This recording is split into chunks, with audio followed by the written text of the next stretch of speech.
The stained-glass apostles watched, their jewel-toned eyes immutable, as Pastor Michael Shield walked calmly into the Oak Haven Community Church and confessed to a double murder.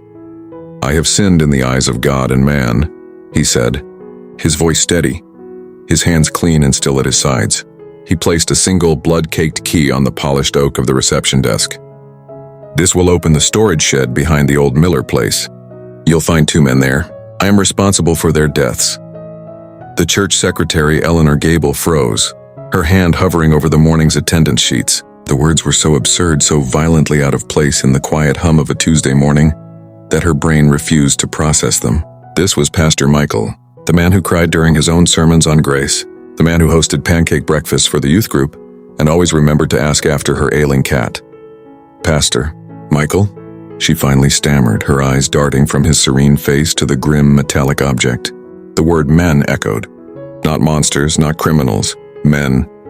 He had killed 2 men. As the first siren wailed in the distance, drawn by her frantic 911 call, the only thing louder was the deafening silence where their small town's innocence used to be. The news didn't just break. It shattered Oak Haven. By noon, the quiet streets were buzzing with a disorienting mix of horror and disbelief. Pastor Michael Shield, a man who had dedicated his life to mending broken souls, was in handcuffs, and the town was fracturing along a deep moral fault line. At the Daily Grind coffee shop, the debate raged. "He's a murderer, plain and simple," barked Frank, a retired police sergeant. "He took the law into his own hands.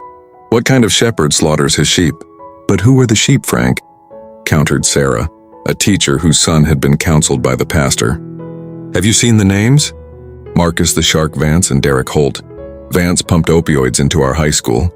Holt beat his wife so badly she's still in a rehab facility 3 counties over. The law did nothing until it was too late." This was the core of the defense. Marcus Vance was a parasite, a slick dealer who operated just outside the grasp of the police, his wealth insulating him from consequence. Derek Holt was a brute whose violence was an open secret, one the system seemed powerless to stop. In the vacuum of justice, had Pastor Michael not merely acted? The Justice for Pastor Shield Facebook group gained 500 members in 6 hours. Supporters gathered outside the county jail with candles and signs that read, "He saved us and God's judgment, not man's." They spoke of the pastor's kindness, his unwavering support for the downtrodden. They painted Vance and Holt as demons he had exorcised from their community. Yet for every supporter there was a voice of chilling reason. Detective Eva Rostova, the lead investigator, watched the circus from her unmarked car, her coffee gone cold. "Vigilantes aren't heroes," she muttered to her partner. "They're just people who've decided their judgment is supreme.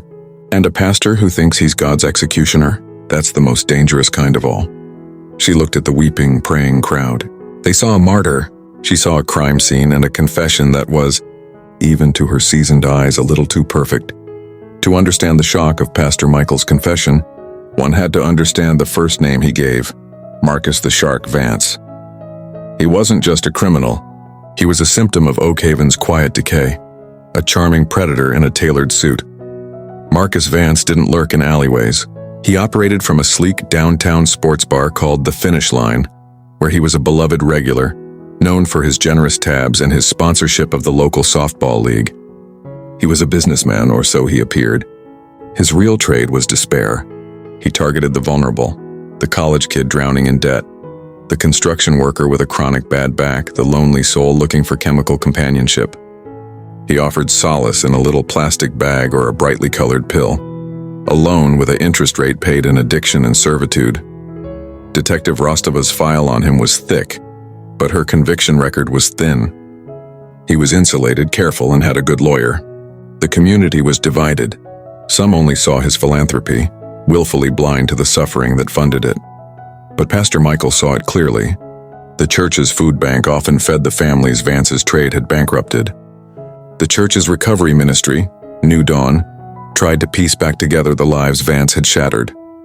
Pastor Michael had personally officiated the funeral for Lily Preston, a 19-year-old who had overdosed on a batch of fentanyl-laced cocaine traced directly back to the shark. He had held her parents as they wept, his own heart breaking at the senseless loss. The night Lily died, the pastor had changed. His sermons, once solely about grace, began to carry a sharper, darker edge, a simmering rage against the wolves who devoured the weak while the world looked away. He had tried the righteous path. He'd given statements to the police, pleaded with the DA, and organized community protests outside the finish line. Nothing stuck. Marcus Vance remained, untouched and smiling. When the crime scene photos from the Miller shed came back, they showed Vance not as a powerful kingpin, but as a terrified man executed with a single, precise gunshot wound. For those who saw Vance as a monster, it was justice. For Detective Rostova, it was the first thread. The killing was too clinical, too controlled. This wasn't a crime of passion. It was an execution. And the question that now haunted her was, who really was the hunter and who was the prey? The pastor's war against the darkness had begun, but had he been fighting it, or had he, in the end, simply joined it?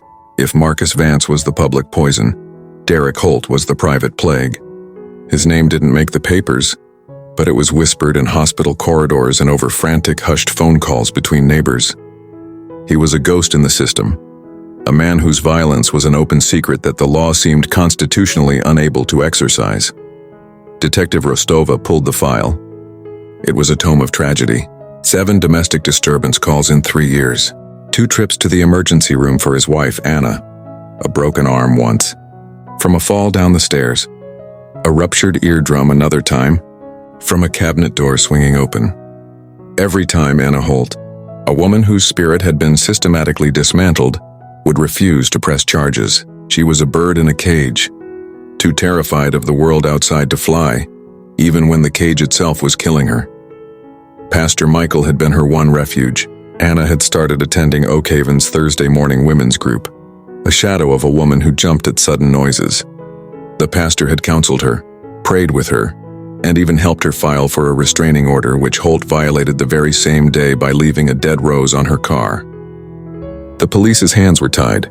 Without her testimony, our hands are tied, an officer had told Rostova once, a phrase that now tasted like ash. The crime scene photos of Derek Holt were different from Vance's. It wasn't a single clean shot. There were defensive wounds on his hands, a contusion on his cheek. The medical examiner would later confirm he'd been in a physical struggle before the fatal bullet entered his chest. This wasn't just an execution. It was a confrontation. This detail was the crack in Pastor Michael's serene confession. Rostova sat in the dim light of the evidence room. The photos spread before her. Vance was taken down with cold efficiency. Holt was fought with. Why? What was different about Holt? She thought of Anna Holt, now in a secure psychiatric facility, catatonic with a grief no one could understand. The official story was that she was grieving her abusive husband. But Rostova's instincts, those old rusty gears in her mind, began to turn. What if the grief wasn't for the man who hurt her, but for the man who killed him? What if Anna Holt knew something about that night that she could never, ever say? The pastor claimed he acted alone. He claimed he lured both men to the shed and delivered God's judgment. But the evidence whispered a different story. The struggle with Holt suggested a crime of passion, of rage. The kind of rage a quiet, gentle man might not be able to summon for a distant predator like Vance, but could absolutely find for the monster who was terrorizing a woman he had sworn to protect. The pieces were there, but they didn't fit the picture of the solitary avenger Michael Shield claimed to be. Someone else had been in that shed. The question was, who? Every crime has a catalyst, a single event that fractures a soul and sets a new, terrible path. For Pastor Michael, the town believed it was Lily Preston's overdose. But Detective Rostova, digging deeper into the months leading up to the murders, found a quieter, more personal cataclysm. The departure of his daughter. Rachel Shield was 22, a vibrant, artistic soul who had grown up in the goldfish bowl of a pastor's family. 6 months before the murders, she left Oak Haven. The official story, perpetuated by Michael and his wife Helen, was that she'd moved to Portland for a graphic design internship. But when Rostova tracked the number, it was disconnected. The internship company had no record of her. She needed space, Helen Shield told Rostova on the porch of their home, her hands trembling around a mug of cold tea. The pressure of being perfect. It was too much. Her eyes were hollow, etched with a grief that was older than her husband's incarceration. But the truth, Rostova discovered from a former friend of Rachel's, was darker. Rachel hadn't just felt pressure. she had been spiraling. The friend, through tears of guilt, confessed that Rachel had fallen in with a bad crowd. She'd been partying, using, and the source of the pills, more often than not, was Marcus the Shark Vance. The revelation hit Rostova like a physical blow. This wasn't just a pastor angered by a parishioner's death. This was a father whose own child had been ensnared by the predator he was trying to fight. The night Lily Preston died was not the trigger. It was the final straw. It was the horrifying preview of what could have been and perhaps what already was happening to his own daughter. Rostova pieced it together. Michael must have confronted Rachel. A terrible fight ensued. She fled not to Portland, but into the wind, severing all contact. Her last known contact was a withdrawn $500 cash advance from a gas station 2 states away. She was a ghost. This changed everything. The murders were not a calculated theological purge of evil from the town. They were the scorched earth campaign of a heartbroken father. Vance had corrupted his daughter. And Derek Holt? What was his connection? Rostova's mind raced back to Anna Holt. Had Holt's abuse hit too close to home? Did Michael see in Anna's broken spirit a reflection of what his own wife was going through? The silent, desperate agony of a parent who has lost a child? The pastor wasn't just avenging his flock. He was exorcising his own demons, punishing the men he held responsible for the void in his own home. The case was no longer about a shepherd and his sheep. It was about a father's rage. And a father's rage, Rostova knew, was a far more unpredictable and dangerous force than a preacher's judgment. A church is not just a building. It's an organism, and when one part is sick, the whole body feels it. Detective Rostova turned her attention to the inner sanctum of Oak Haven Community Church, its board of elders. These were the men and women who held the purse strings, made the decisions, and knew the pastor's burdens better than anyone. The interviews were a masterclass in evasion. They were held in the church's pristine conference room, under the gaze of a gentle-eyed portrait of Jesus. Elder Robert Davies, a stern-faced accountant, spoke in clipped, careful sentences. Pastor Michael was under immense strain. We prayed for him. We encouraged him to take a sabbatical after his daughter left. Did he ever speak of taking action against Marcus Vance or Derek Holt? Rostova asked. He spoke of justice, replied Elder Janine Morris, a retired school principal. Biblical justice. We all agreed those men were a blight. But we are people of peace. We counseled prayer and trust in the legal system. Their words were perfectly aligned, too perfect as if rehearsed. They presented a unified front of shock and dismay. But Rostova's partner, digging into the church's finances, found an anomaly. 2 weeks before the murders, a discretionary fund overseen by Elder Davies, a fund typically used for emergency benevolence like utility bills or groceries for the needy, had a withdrawal of $5,000 in cash. The reason listed was contractor services building repair. But there were no repairs. No receipts, no contractor. Rostova's mind spun. Was it payoff money? Hush money? Or was it something else? Could the quiet, devout elders, frustrated by the same systemic failures as their pastor, have funded his dark mission? Not with their blessing, perhaps, but with their silent, resigned complicity? A don't ask, don't tell arrangement to protect the church while the pastor did the dirty work they all secretly believed was necessary? She confronted the head usher, a timid man named Barry, who broke down after 15 minutes of pressure. He confessed that on the nights of the murders, he'd seen Elder Davies's car in the church parking lot late at night, long after Bible study had ended. He'd thought nothing of it at the time. The story of a lone wolf avenger was crumbling. The church, the very institution built on grace, was now shrouded in a conspiracy of silence. They may not have pulled the trigger, but had they created the conditions for it? Had their shared anger and powerlessness created a monster, and then looked the other way when he was unleashed? Rostova knew she wasn't just hunting for a killer anymore. She was peeling back the layers of a community's soul, and the stench of complicity was becoming impossible to ignore. The murder weapon was a ghost. No registration, no serial number, wiped clean of prints. A common 9mm untraceable, a tool of anonymous violence, but its origin was a puzzle. How did Pastor Michael Shield, a man who built shelves with a reverence for the wood, acquire such a thing? Detective Rostova's theory was cold and simple. The black market paid for with the elder's mysterious $5,000. But the ballistics report held a darker clue. The rifling marks, The unique signature left on every bullet matched a pattern seen only once before in the county, on a slug pulled from the wall of a meth lab busted 2 years prior. A lab indirectly linked to Marcus Vance's network. The gun hadn't been bought.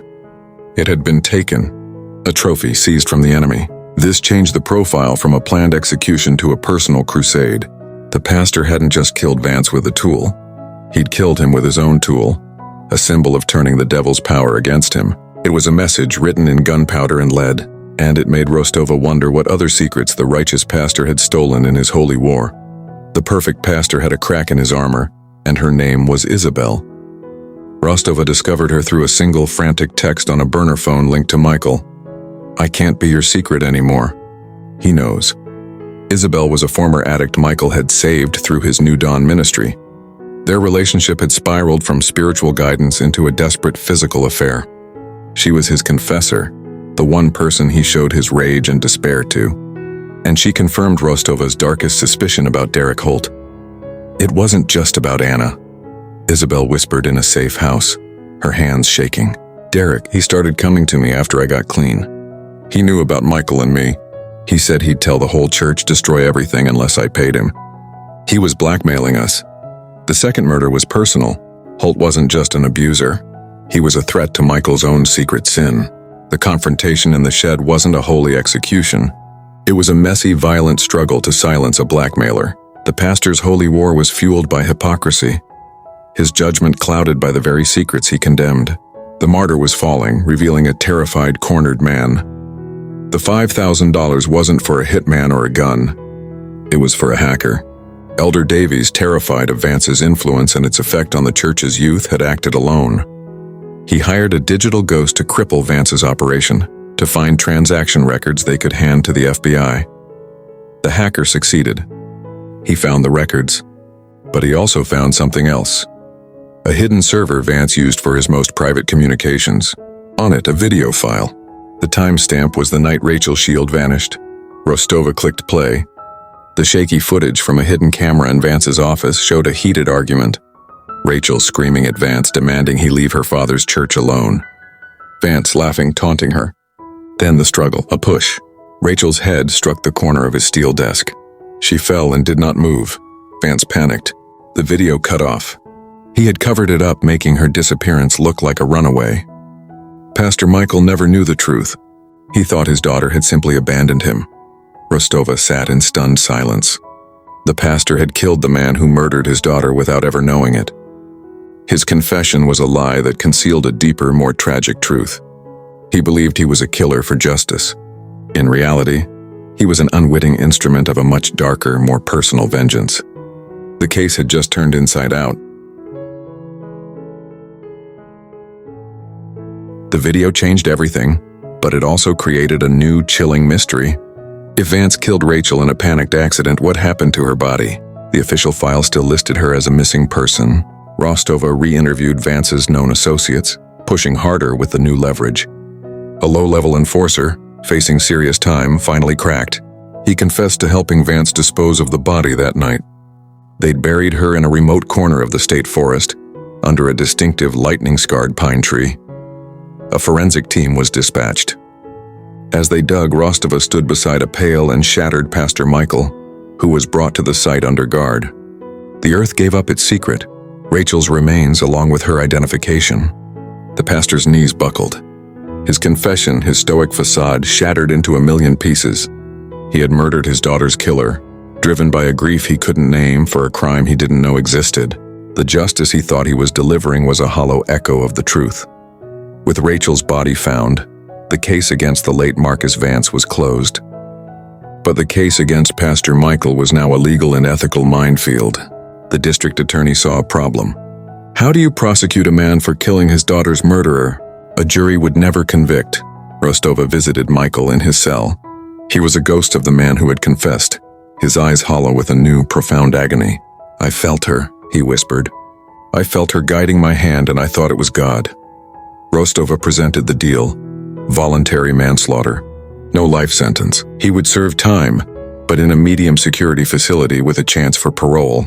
He would have to publicly admit his hypocrisy, his affair, his vigilantism. He would have to dismantle his own legacy to avoid a cage. The proud pastor had to make a deal to save himself from the myth he had created.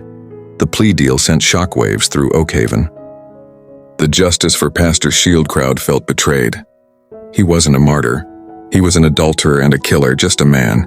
His supporters vanished overnight, their signs tossed in the trash.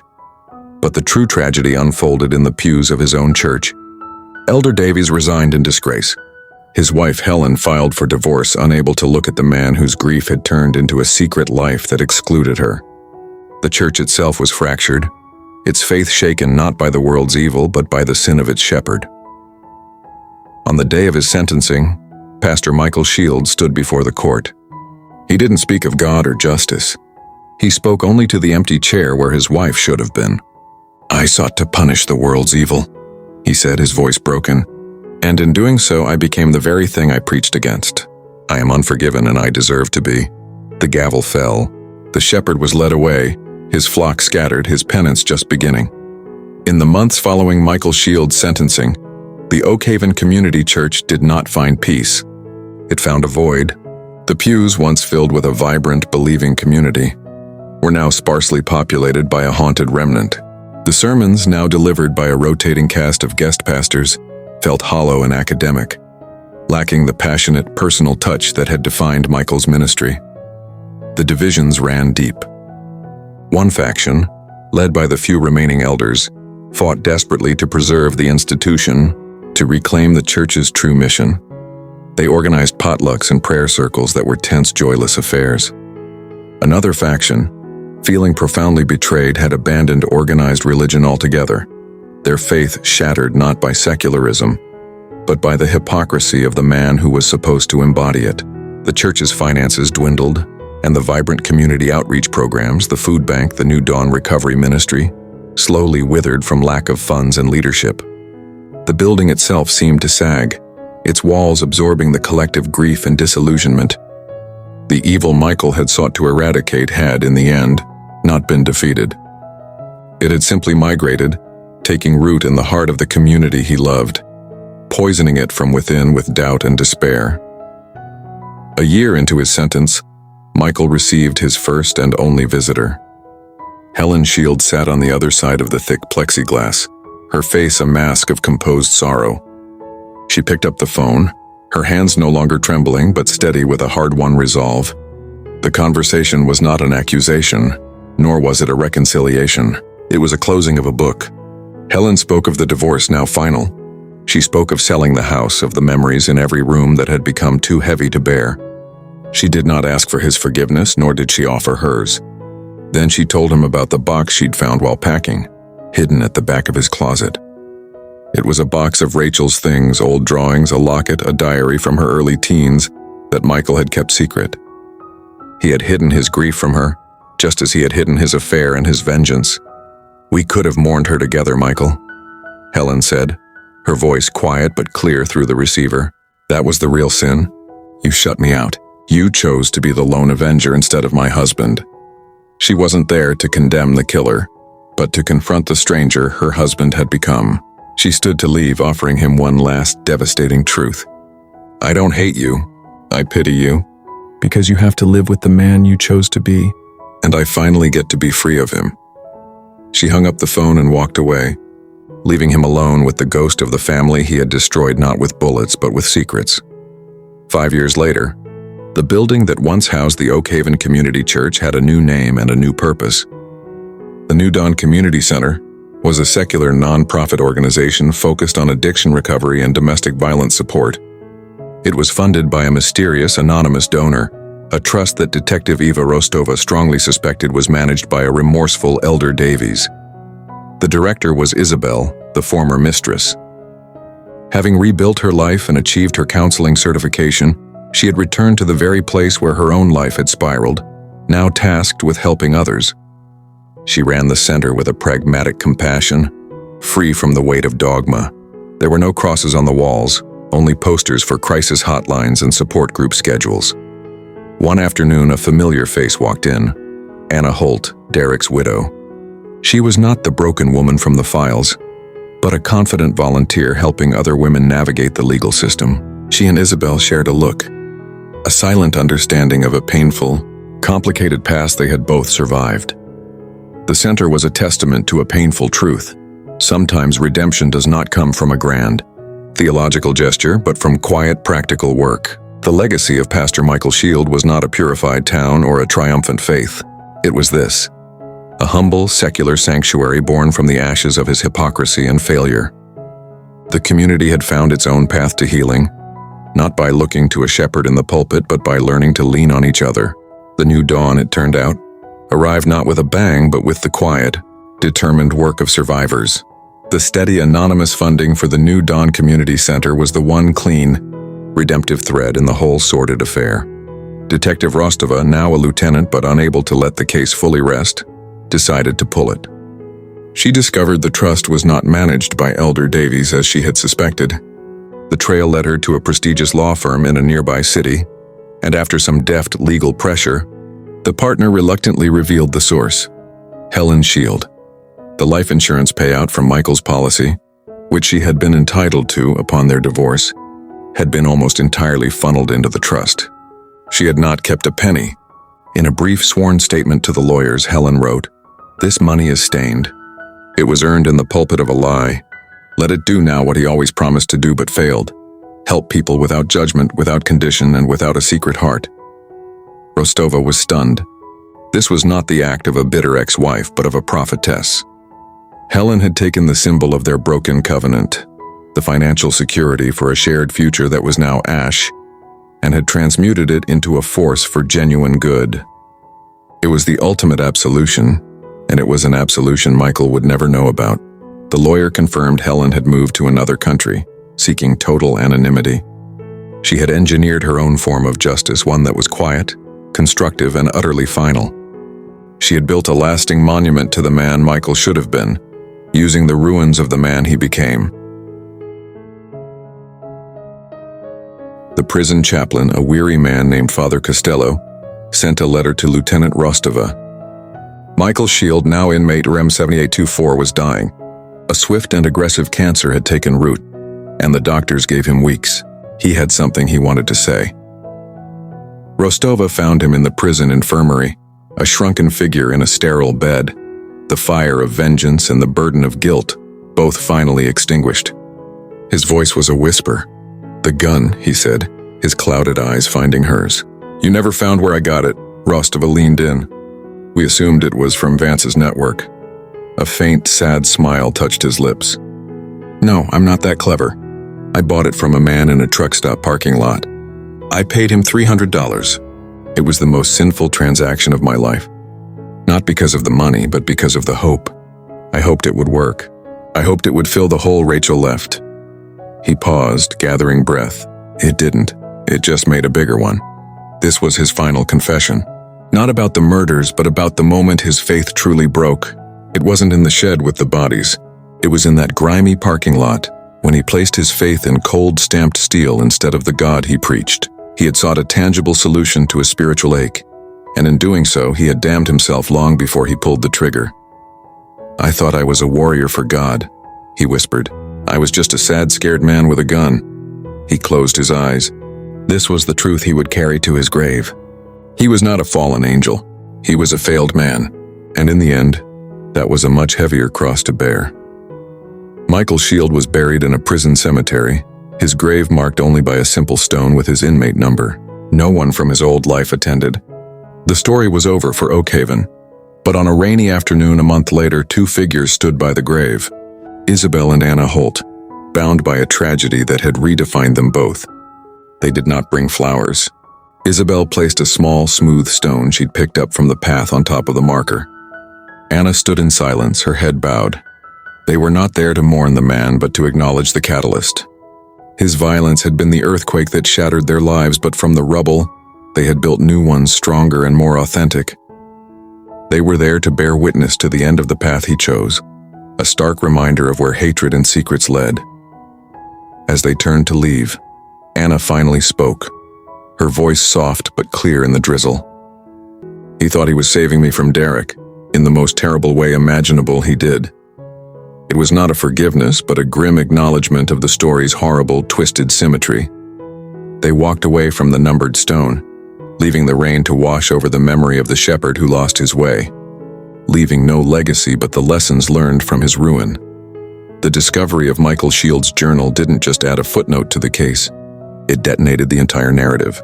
Lieutenant Rostova sat in the evidence room, the worn leather book feeling like a live grenade in her hands. The entries were a descent into a private hell, written in a frantic, sloping hand that was a world away from his calm pulpit voice. The early pages were filled with agonized prayers for Rachel. "Lord, bring my girl home. I will give anything." But as the months passed and the police search stalled, the tone curdled. The pleas to God became accusations. "Why do you sleep? The wolves are at the door and you do nothing." Then came the names. Vance was no longer just a criminal. He was the serpent, the deceiver who steals children. Holt was the brute, the fist in the dark. But the most shocking revelation was a name Rostova hadn't expected: Elder Robert Davies. In an entry dated 3 weeks before the murders, Michael wrote of a late-night meeting. "Davies came to me tonight. He didn't speak of prayer. He spoke of a solution. He said there were ways to make problems disappear. He looked at me and I saw not a man of God but a CEO discussing a hostile takeover. I told him to leave. But his words, they linger. They sound less like a temptation and more like an option." The final entry, scrawled the night of the killings, was the confession of a man who had already damned himself. "There will be no forgiveness for what I do tonight. I do not ask for it. I have begged for a miracle and none has come. So tonight I cease to be a shepherd. I become the butcher. Let God judge me for my actions. At least he will have finally taken notice." Rostova closed the journal, her hands trembling. This was not the story of a righteous avenger or a hypocritical adulterer. It was the story of a man whose faith was murdered by grief, and who then went to war against a world he believed God had abandoned. The journal wasn't a defense. It was a suicide note for his soul, and it implicated Davies not as a co-conspirator, but as the one who had first whispered the language of violence into the pastor's ear, planting a seed in soil already fertilized by despair. 15 years to the day after Michael Shield's confession, the town of Oakhaven was quiet. The scandal had faded into local legend, a ghost story told to remind people of the dangers of extremism. The New Dawn Center was a permanent, respected fixture. Lieutenant Rostova, now retired, walked through the old church cemetery, a place she visited only on this anniversary. She stopped at 2 graves. The first was a simple weathered headstone, Rachel Ann Shield. Beloved daughter. Her remains had been reinterred here with a proper marker, a quiet ceremony attended only by Helen, who had returned briefly for this single purpose. The second was a newer, plainer marker a few plots away, Michael Shield. Father. There was no verse, no mention of him being a pastor. It had been Isabel, with Helen's silent permission, who had arranged for his remains to be buried here after his prison sentence ended in death. It was not an act of forgiveness, but of closure. A father and daughter, separated in life by secrets and tragedy, finally reunited in the cold, forgiving earth. Rostova looked from one stone to the other. The story was over. The killer, the victims, the accomplices, all were gone. The vengeance, the hypocrisy, the twisted theology, it had all dissolved back into silence. The town had moved on, scarred but wiser. Yet as she turned to leave, a young couple entered the cemetery holding hands. They walked not toward the old grand headstones, but toward a simple bench dedicated to victims of violence, a memorial funded by the center. They sat and the man bowed his head. Rostova realized they were probably there for a loved one lost to an overdose or a domestic crime. They were visiting a ghost from a different story, a story that was still being written, and in that moment she understood the true, enduring legacy of Michael Shield. His story was no longer about him. It had become a permanent part of the town's DNA, a dark and cautionary strand woven into its history. It was a story they told themselves to remember the cost of silence, the poison of secrets, and the fragile line between a prayer and a curse. The shepherd was forgotten, but his warning echoed in the quiet, careful way the town now watched over its own, determined never to need such a terrible sermon again.